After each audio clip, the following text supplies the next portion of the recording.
again from Northern Ontario. My name is Dave. This is McCarroll Siding, my in-skill railroad. And today we're going to talk about molds and making molds. Now, if you go back in my video history, you'll find that I made molds once before. And I used other rocks to make the molds. And with those, I used what was called Rebound 25. Now, Rebound 25 is a brushable silicone, so I was able to take a brush and brush it onto the rock, and then let it set, and then peel it off. Today we're going to use Mold Star 16 Fast. It cures in 30 minutes. This stuff takes a long time to cure. Now, put that down here out of the way for a minute. So, like I said, we live in Northern Ontario, and we have two main modes of heating this house. We have a large fireplace in the open space upstairs with the living room, dining room, and kitchen. And during the winter, we try and use that as much as possible to heat the house. We only use the propane at night to maintain temperature in the house. But during the day, since we're both here and we're both basically retired, we can keep a fire stove going quite well and keeping the house quite warm. So one of the benefits of having wood as your fire is you get a lot of bark. And I mean a lot. So I'm going to, where am I going to go here with this? Let's try get to, there we go, that's better. So the bark comes off of the wood we have. We have a supplier that splits it and delivers it split. And of course, by splitting it, he causes the bark to become loose. And I've used bark in several places on the layout, just the bark itself, and then Mod Podged it, painted it, and then put static grass on it, and grout, and all sorts of other things. But I thought, why not try and making molds with the bark itself, and then you have not just one piece, but you can make them over and over again. Now, this stuff is not inexpensive. It's what was it? It was $57 for these two bottles here, and I got them from Canadian Sculpture Supply, where I always get my molding materials from. Now, it's not that inexpensive. Shipping is still more than I like to pay for shipping, but they get it to you in like 2 days by Canpar, so it's not a big deal. But then I went on Woodland Scenic's website in the States and went to decided for giggles and stuff I would see what it would cost to get one mold from Woodland Scenics shipped from the States to me here in Canada. Well, the mold cost, I think it was like $14.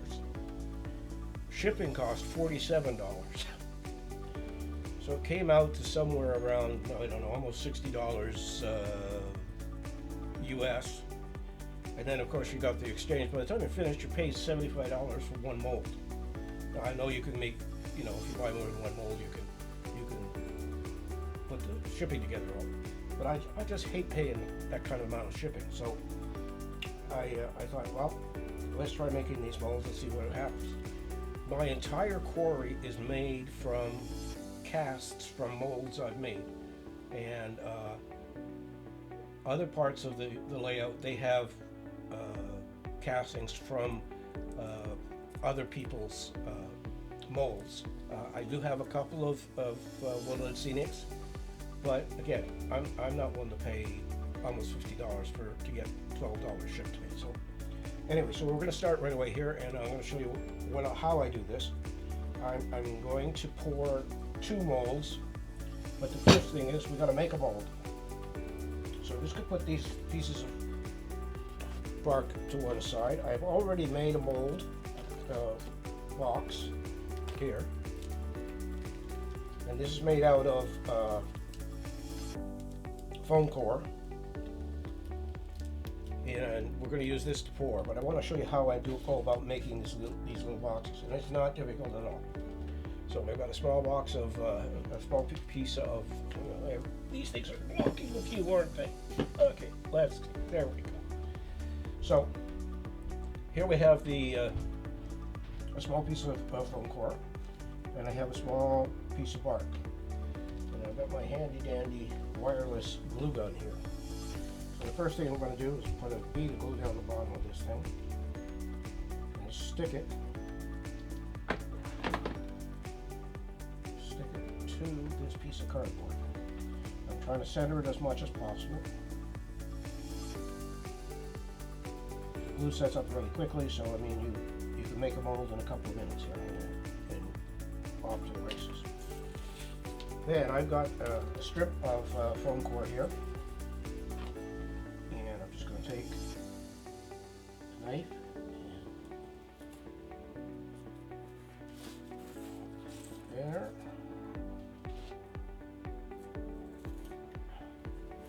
There. And this is where I don't continue to cut anything until I've got these 2 pieces glued in place. And the reason for that is you have to allow for the thickness of the foam core. So glue down here, and make sure you do a really good continuous bead so you don't have any leaks in your mold. Take the foam core, stick it in there, work it in a little bit so that it's glued down nice and tight. Next thing, same thing on the other side. Again, making sure you have a really good bead of glue, because you don't want the silicone rubber seeping out once you start pouring the mold. Again, take it, put it in there, move it back and forth, make sure it's good and tight.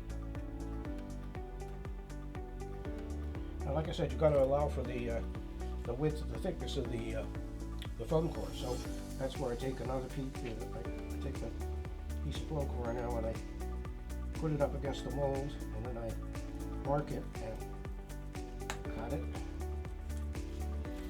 And again, and I don't do that twice. I do it once, and then because it might be a little bit different dimension on the other end of this thing. So okay, glue along here, glue along here, and glue here. Now again, this is an experiment. I have not used this silicone before. I feel reasonably confident about doing this, but you know, you never know.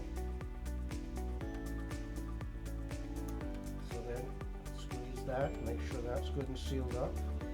Remember again that you're dealing with hot glue, and if you get it on your fingers, it's going to burn you. I've already managed to burn myself once in making the first box. So here we go, line that up, make a mark, put it away, cut. And I never cut all the way through the first time. Score and make a line so you have something to follow. And then continue to cut along that until you've got yourself cut all the way through. Especially with the foam core, if you try and cut all the way through, what's going to happen is if the blade is not exceedingly sharp, the foam core is going to tear and not cut smoothly. So here we have the box made. And now I have one more step that I do. And you may have noticed that on the one I held up just a couple couple minutes ago that it's got brown tape all the way around, and that's because I don't trust the glue. So, take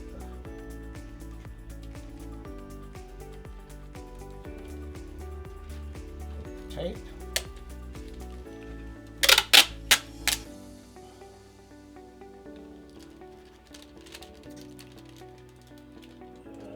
Try to make sure that we have a good seal all the way around the bottom. Put the tape and end it away. I know this ATEM Savage has a new demerit badge coming that has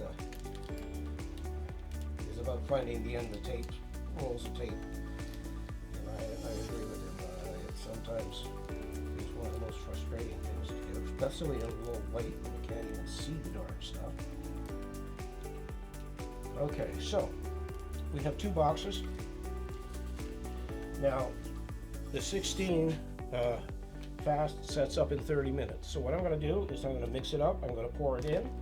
I'll shut the camera off, and I'm going to do, what am I going to do here? I am going to, I've got a container that I can sacrifice here. Get a second.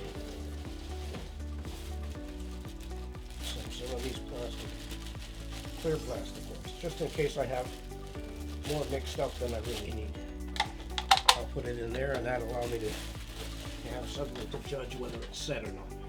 So, this material, this Molestar 16 fast is a 1-to-1 ratio, so it's both parts are even. So I've got 2 plastic glasses.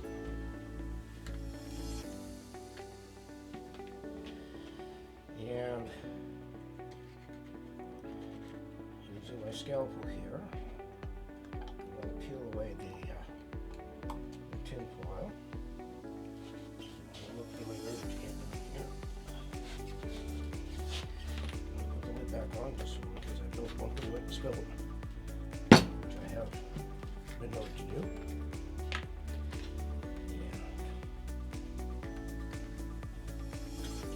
Like I say, this is a pouring mold material. The one I showed you right at the beginning of the, come on, just a minute.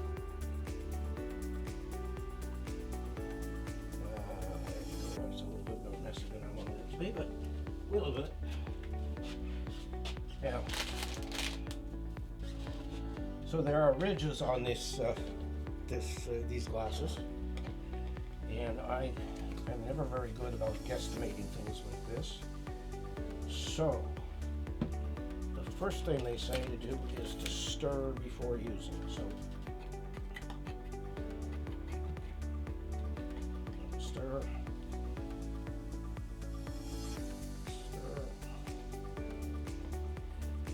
And you want to have lots of popsicle sticks close by. Tongue depressors, whatever you want to call them. At least you're not really popsicle sticks. It's more like tongue depressors. They're again from my favorite hobby shop, the dollar store. Put that one down there. Grab a clean one. We're going to open the yellow one and stir it up.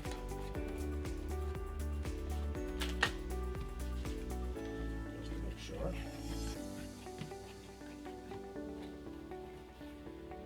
There we go.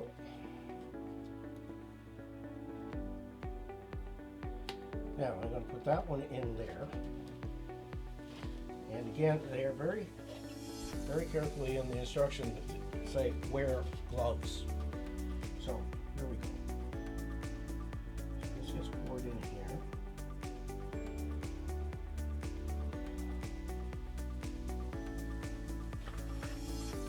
And I just did. Try not to forget things during these videos. Usually I forget something like a rag being the bottom. Now, same with the blue.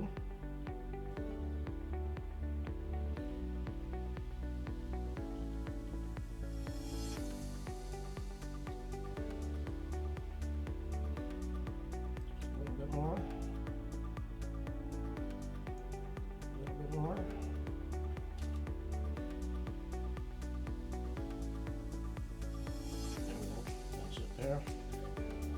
Roll it so it doesn't drip all over the outside of the container. Wipe it off.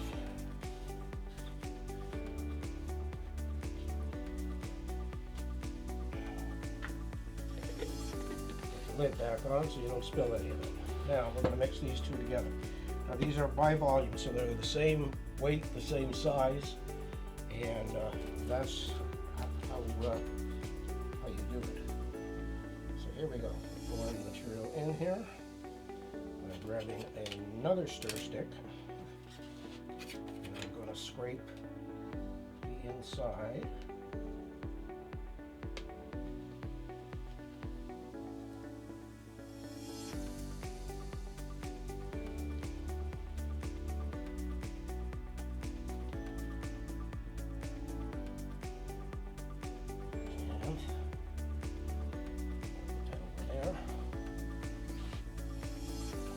This, wipe up the stuff that's on the tabletop right now, so in case it sets up, it doesn't set up all over my head. So now, it's time to mix. Now, like I say, this is a mold that I'm pouring. The molds that I did earlier in my video career here on YouTube, I used the chip brush and painted the silicone, and it was it brushable? Yeah, see, it was brushable silicone. This stuff is well, they're both silicone rubber. Now the Rebound 25 and the Fast 16 basically cost us about the same. About, let me see if I remember, $57.95 I think it was for.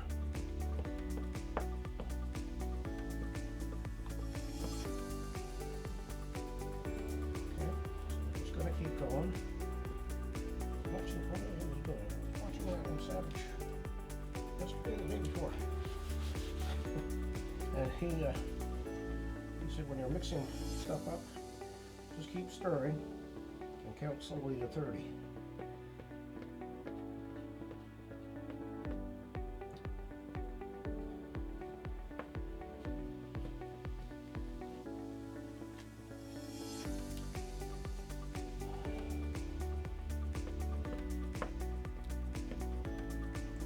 Now the idea is to get it mixed so there's no streaks.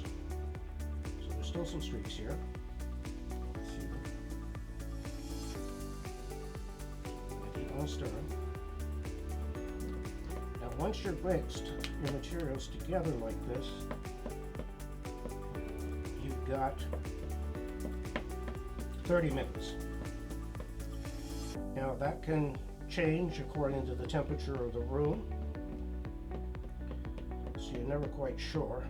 That's why I have that little plastic clear glass, so we can. You know, I was going to make a mold for an LED. But I don't think I can make it fast enough to.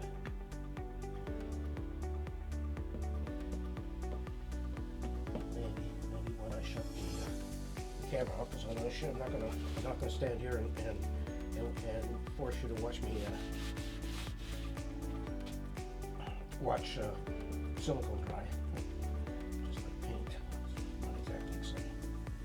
Okay, so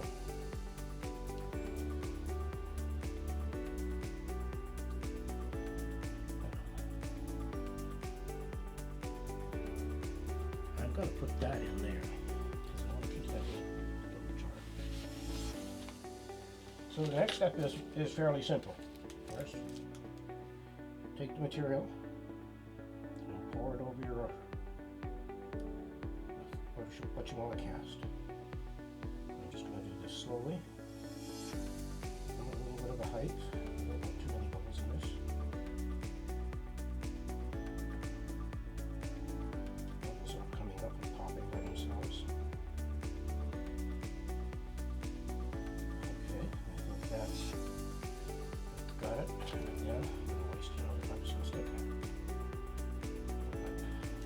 Only pay a couple of bucks for a box. So here I'm just tapping it there are bubbles coming up.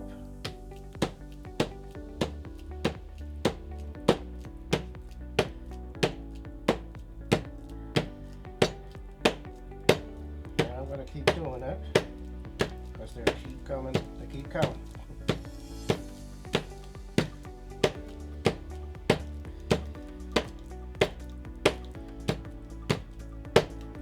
Now you do this just because. Okay, let's see what happens here. If they've had enough agitation, if they're going to come to the surface and pop by themselves. Here, I'll take my pop.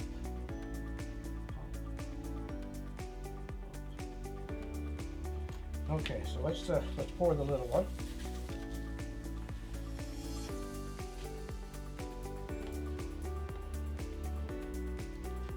Stick that in there.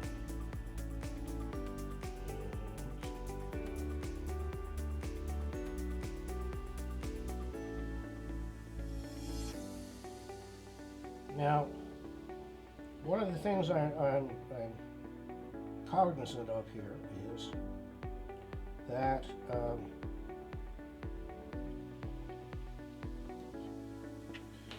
there will be undercuts. In other words,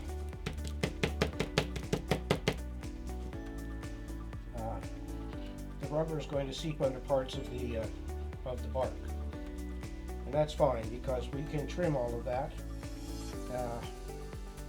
once we try and take the bark out itself.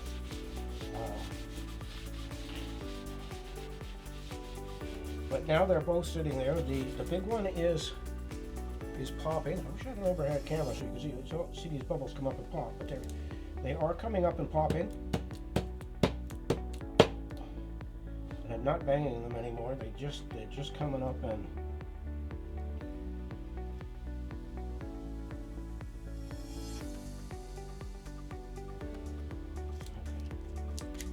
so we've got 30 minutes, and what I'm going to do is I'm going to stop recording right now, and when we come back 30 minutes from now, okay, so it's just coming on at 4 o'clock here, so by 4:30, 4:45 or so, I will we should be able to pull these out.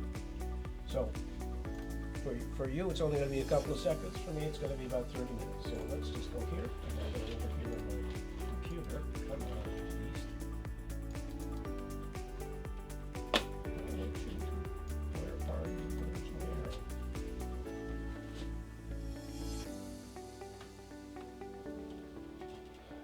Okay. Anyway, this will get edited out.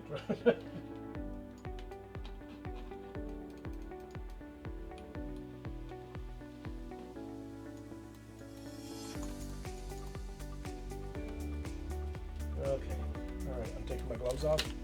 I know the camera's still rolling. I'm going to edit this, but I've got to figure out why I have no locks. So let's turn it off.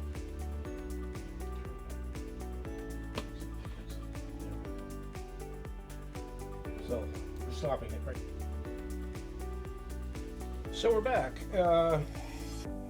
It's a little longer than 30 minutes. I said it would be ready at, let's see, I said at 4:30. At 4:30 they were still tacky, so they didn't feel like they were ready to come out. So I do almost all the cooking here. So I went upstairs and made supper, and we had supper, and it's now 6:43 Eastern Standard Time. And so here comes the moment of truth. And I have absolutely no idea what's going to happen here. So we'll start with the tiny one. Got a fresh blade in my scalpel. I'm going to cut down through the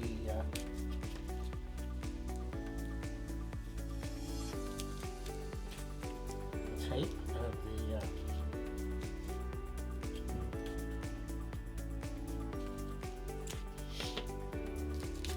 peel it away. Ooh. Peel this away. And I hope you can see this. Let me just look at cameras here and see if there's one that's better than the other. I think we'll go over here to 7. There you go. There you go. You can see them. So what I've got now, of course, is a box of blue rubber. And the moment of truth comes here. Right. So there obviously are some undercuts.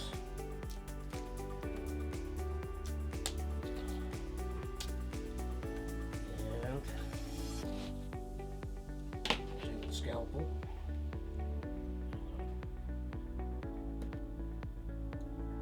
Down here. I can always put them all back together again with some elastic bands.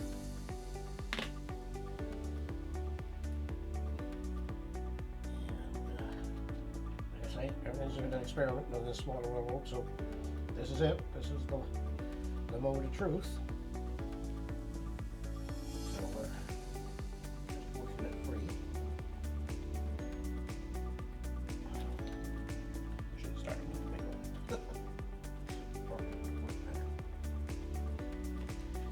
Okay, so I'm going to cut over the top here.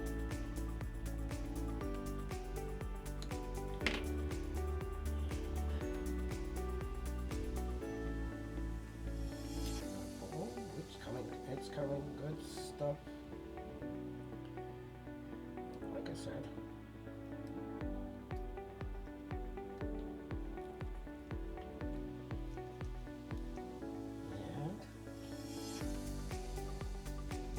Got to be patient. That's something I'm good at.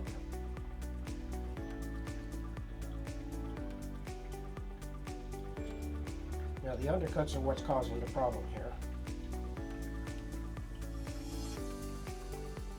And of course, there was no mold release or anything on these pieces of bark.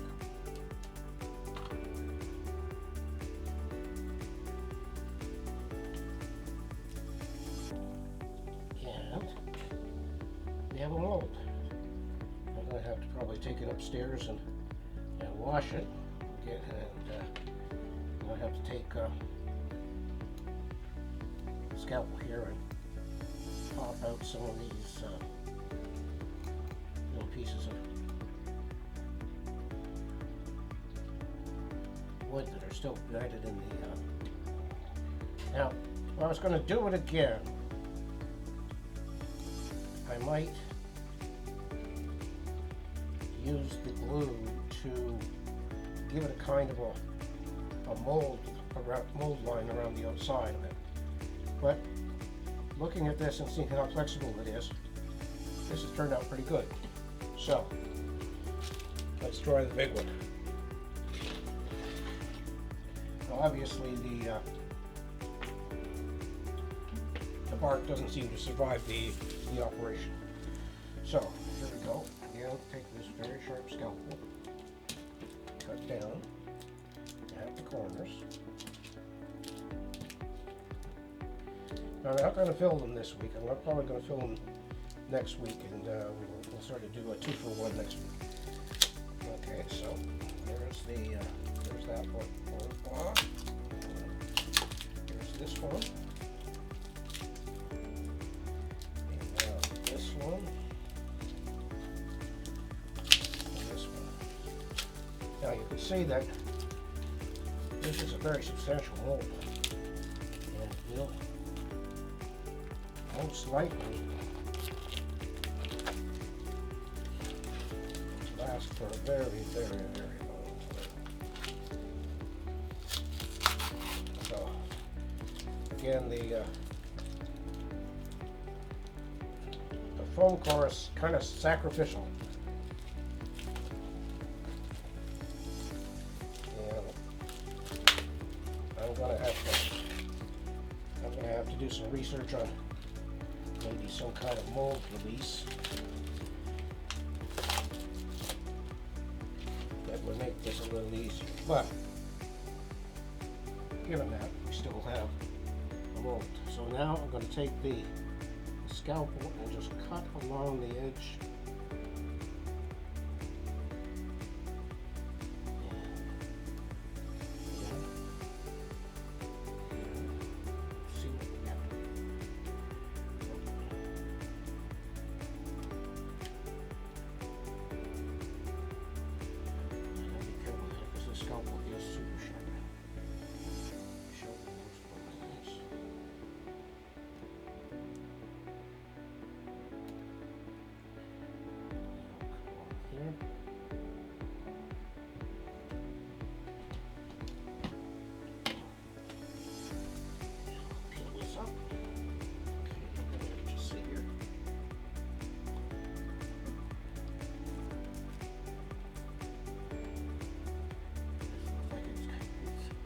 Because it's bigger, you might have a little bit more success. So, let's see what happens.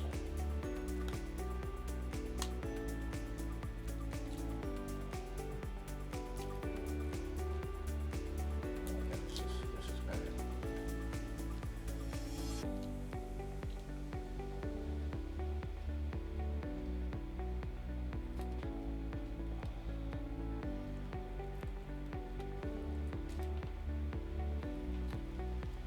Doesn't come out that easy.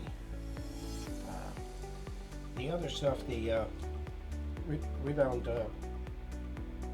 25, you paint it on so you can control it. You don't have to have it as thick as I've got this. But, just gentle, don't push it this day.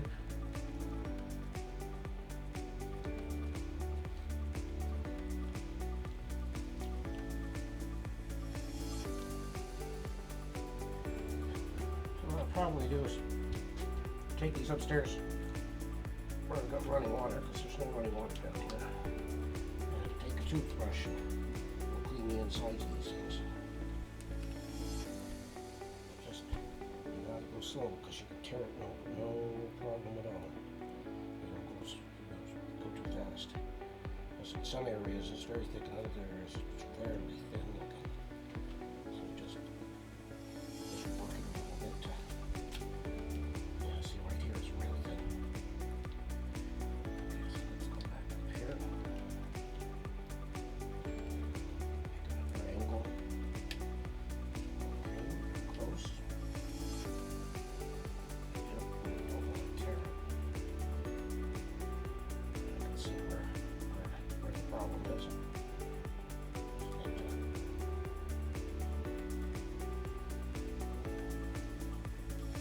Because the wood is so porous, and this stuff goes into every little nook and cranny. That's oh, excuse me, I've got a napkin here. And those hand lengths of onions, and I think I managed to get some on the hangers now.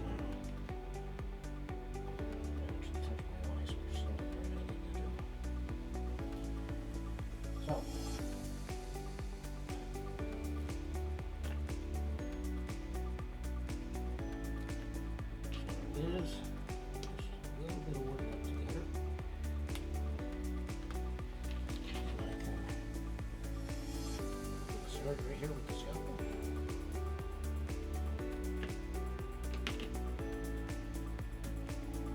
And I'm going to hold this up to the camera so you can see it. So, yeah, there you go. So you can see it's pretty well done the trick. You saw I didn't use very much in the way of material, so I could probably pull another, the way these feel, maybe another 3 or 4 molds out of this stuff. I did one right at the end when it was setting up and not, it wasn't pouring very well. So this last one is going to be a real eye opener, because I don't think it's going to be very nice.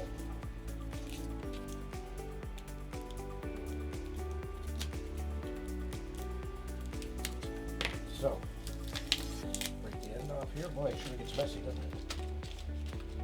stuff out of the way. There's natural fibers like these barks.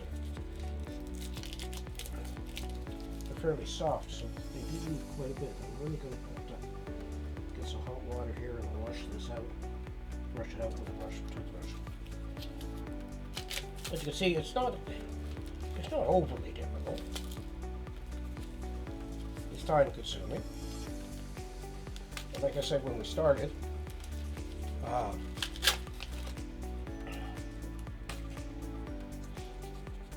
think about buying a mold, especially if you're here in Canada and you can't find a Canadian store that's selling the particular mold that you want from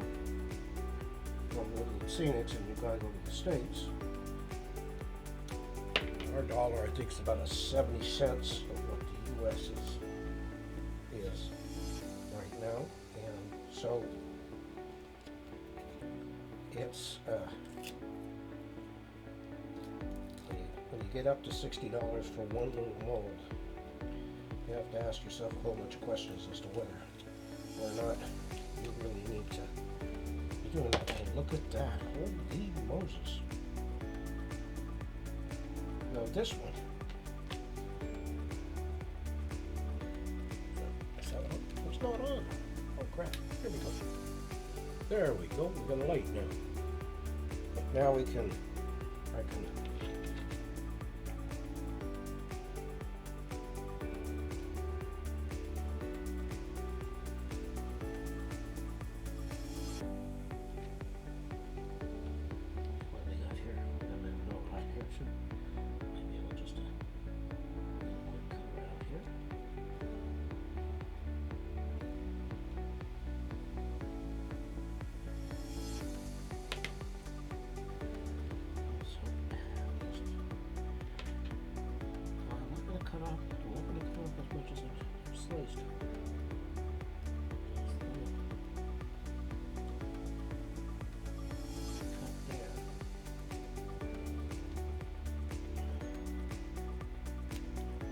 again with the wood is there is some undercuts from the pouring of the mold, so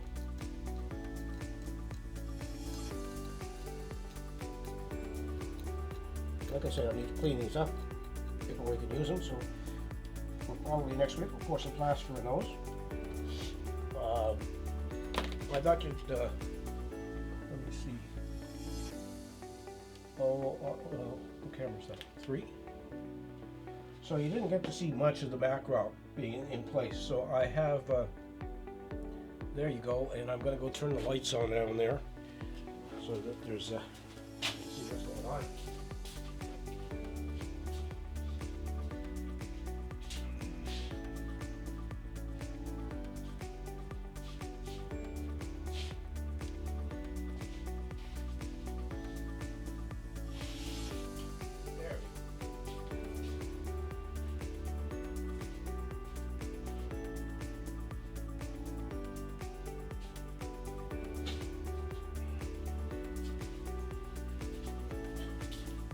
I always forget something, like turning on lights might help.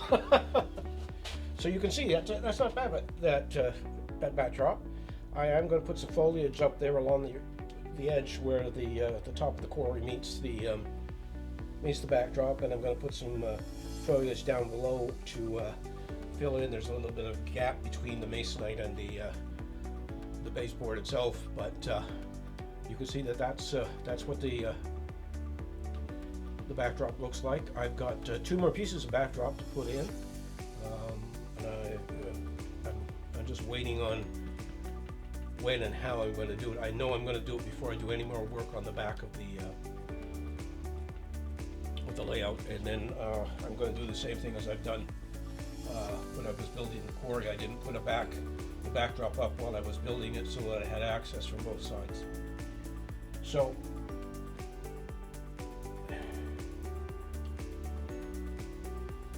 I want to thank you for watching. It's always fun doing stuff like this. I think what we might do is put some plaster in these in next week. That should only take a couple minutes. And I want to talk about a piece of software I purchased that you use to design your own buildings with in paper. And I'm also going to show you how I went from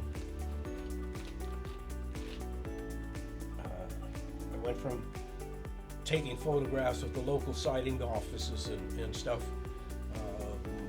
Let's see, it was Thanksgiving on Monday here in Canada. So I went out there knowing that there'd be nobody at work, so I could wander around and take pictures. So I've taken a bunch of pictures. I've converted one of the offices, one of the main office buildings, into laser file, and I'm going to cut that out and build that little building on the channel, so you can see how I go about doing that. So I want to thank you for watching. Like, comment, and subscribe. Ring that little bell. You'll get notified the next time I set up a video. Try to put them out on Thursday nights. This is late Thursday night. Usually I have it uploading to YouTube by now, but we had guests this afternoon, and they came before me coming down here and doing any work. So thank you, and I'll see you next week when we talk about paper buildings, and I'll show you the little files for the siding office, and that we're going to build at least, maybe not next week, but the week after. So once again, thank you, and take care of yourself, take care of your family, and remember to railroad and you build it your way. Thanks, and I'll see you next week.